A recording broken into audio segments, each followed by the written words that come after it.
The Chiefs and Ravens managed to put up a great game for us in the opening game of the season on Thursday night.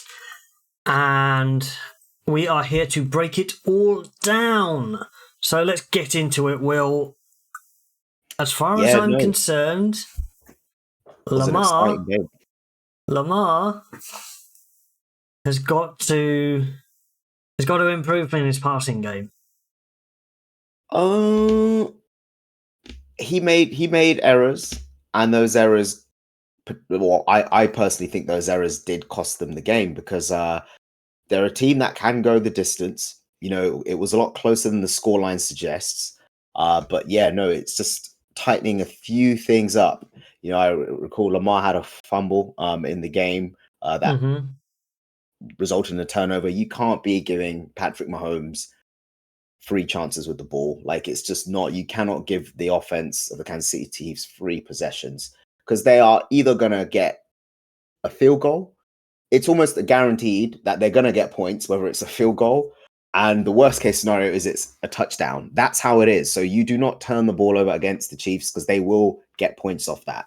And obviously, I think late in the fourth, they had the potential to potentially close the game off with a nice touchdown throw to Zay Flowers, which Lamar... Well, it wouldn't have closed the game off. It would have tied up the game. But tied off the game, yeah. But the thing is that there were multiple occasions where he looked inaccurate. Yeah. But I think that was more of... rustiness?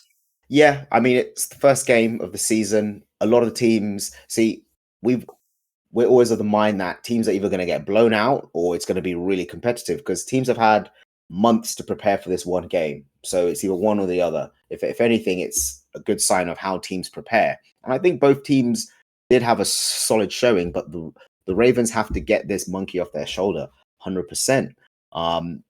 Like if you look at like production on the ground, Lamar Jackson, one thing I did like was he was not afraid to run it, whether it was designed, he ran it extremely well. Or him just being open running, saying, yep, I'm going to tuck it. I see an opening. That's really good because I think part of the reason why they lost to Kansas City last year was that Lamar Jackson, I think, tried to beat Patrick Mahomes at his own game when he should have just been Lamar Jackson. You know, he is unstoppable when that happens. It's really hard to defend. And I hope we see more of this. I saw him sliding. I saw him running out of bounds. So he understands the importance of keeping himself upright. 122 yards on the ground. It's really good, averaging 7.6 yards. So that's nearly a first down each time. You know, Derrick Henry on the ground, I think they used him as like a red zone threat. He's obviously going to be an infield runner. They do have Justice Hill there as well. But it was good to see Derrick Henry being as advertised. He's going to be the bludgeon as the season goes on. He's going to wear teams down with that run game. The Ravens had Isaiah Likely, who was really good. I think he was the unlikely wide receiver. He was the unlikely biggest receiver on the team. Biggest receiver on the team. I think he's a second-year tight end, or is this his third season? I think it's his third.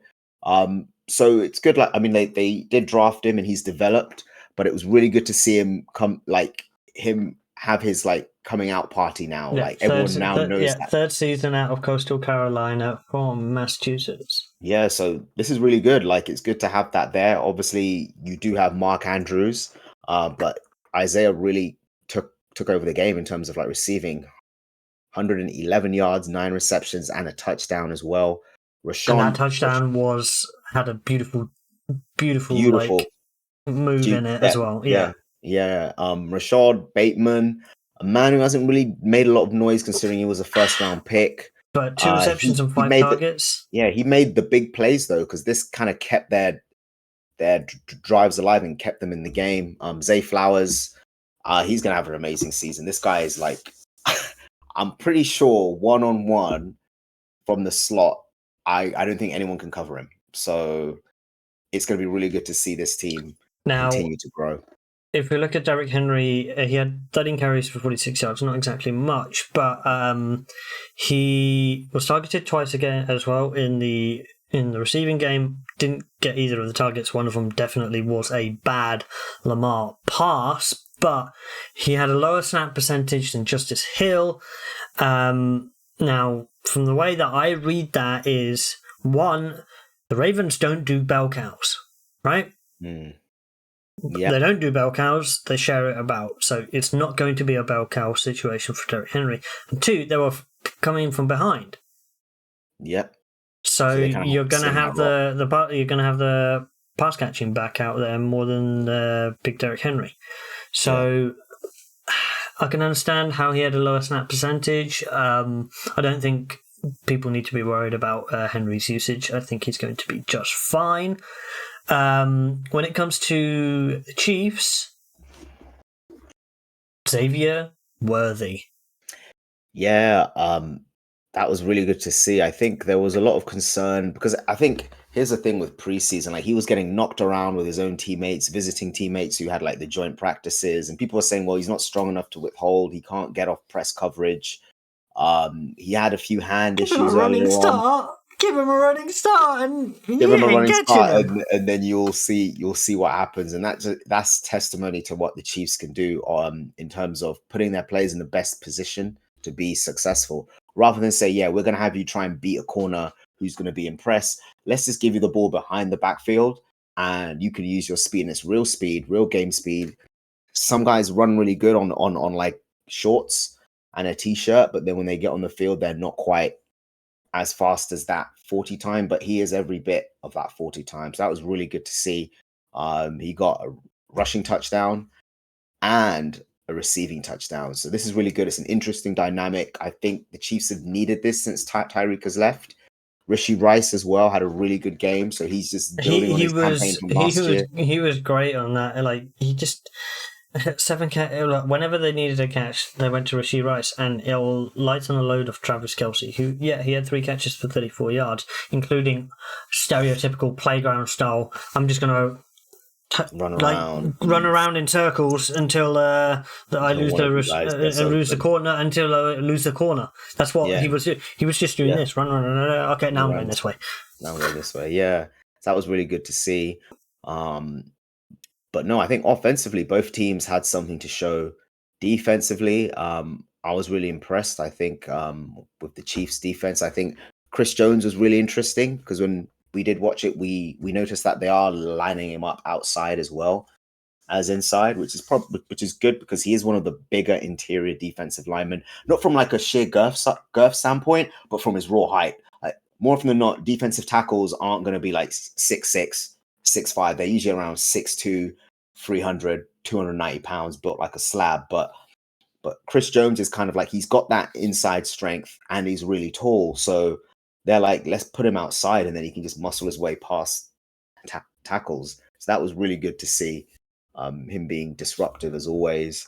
But no, the Chiefs, Patrick Mahomes is Patrick Mahomes. He did get an interception, but threw for nearly just under 300 yards of total offense altogether. So I think this bodes well for them, going forward. One thing I will say for the Ravens is don't goad the Chiefs, because I think after the game, I think in the press conference, he was saying this is the worst game we're going to play all year. You know, I look forward to seeing how the Chiefs do in the postseason. That's where it matters the most. And I was thinking in the back of my head, they've won the last 2, and all the Chiefs know is divisional championships and Super Bowls. They don't know anything else. So I don't understand what kind of slight that was there, because the Chiefs they've been there and done it multiple times. So if anything, they're going to see this and be like, okay, next time we play you guys, we're going after the tight end. you know. So yeah, don't go with the Chiefs. They don't need bulletin board material. Yeah, it's not a good idea to poke the Chiefs. Now, if we look at the end of the game, white boots. Do the Ravens need to have white boots? Yeah, so I brought this up as like a joke, but I think this is like a Bill Belichick moment where I think people who are really about putting their team in the best situation are going to be like, look, okay, so we've seen what's happened.